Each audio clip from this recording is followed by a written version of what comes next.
May dalawa akong talong na nanggaling sa garden namin. Ka-harvest ko pa lamang. So, naisipan ko na magluto ng eggplant roll. Bali, yung recipe niya nakita ko lamang sa Facebook. Sabi ko, parang kakaiba to.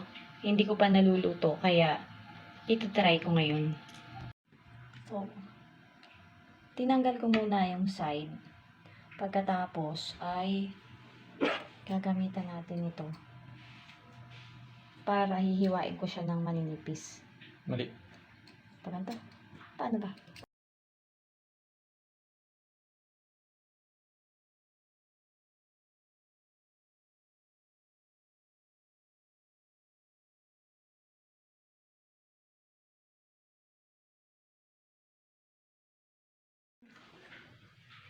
So, lagyan natin ng pinch of salt ang ating, parang hindi lang pinch napadami na siguro. So, okay na siguro yun. Then, pepper.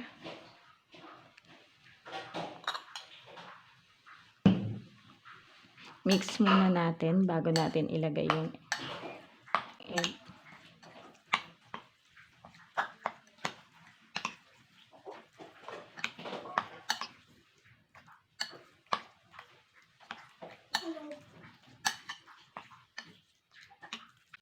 Kung gusto nyong lagyan ng bawang o kaya sibuyas, depende na sa inyo, no? Parang sa akin okay na kung pepper at saka ano lang, asin at saka yung egg ang ilalaho ko dito. So, atin ng scramble muna yung egg.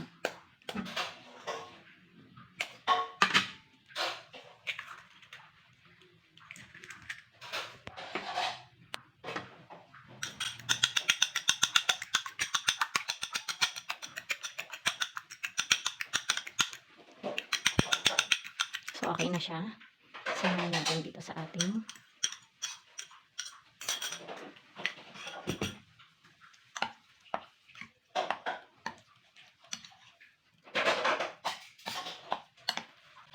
then, i-mix natin mabuti.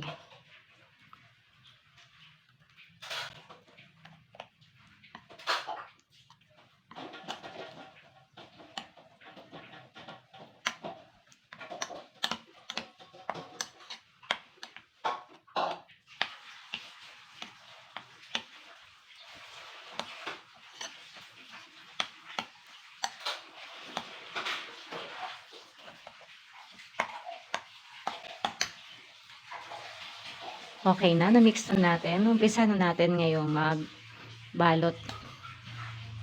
Kukuha tayo ng siguro mga 1 tablespoon o kung ano yung kakasya doon sa ating pinakang egg cup.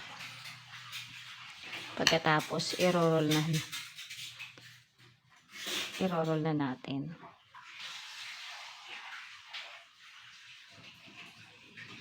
Kapag may sumobra, siguro tanggalin na lang natin para hindi siya kumakalat.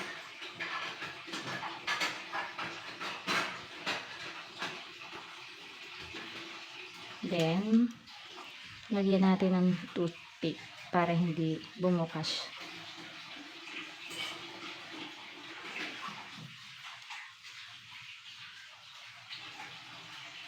Ayusin lang natin, mukhang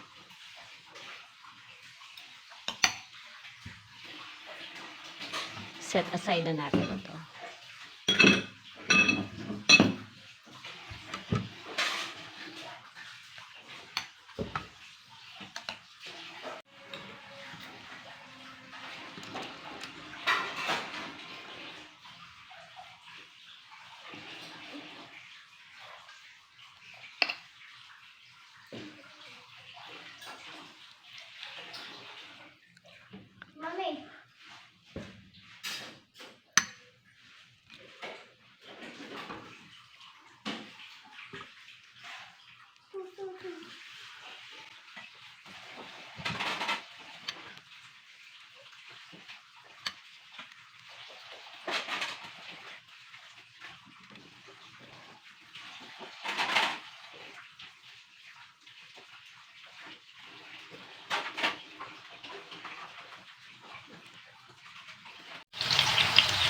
So, eto na. Akin na ipiniprito ang ating in-roll na eggplant with giniling.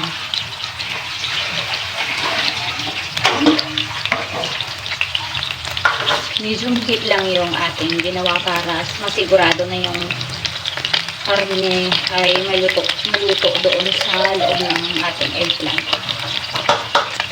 Kasi malakas ang apoy, baka mamaya sunod na yung eggplant, hindi pa luto yung nasa loob. So, medium heat lang yung ginamit natin. Ayan, dark brown na siya. So, siguro okay na to. Luto na siguro yung nasa loob na karne.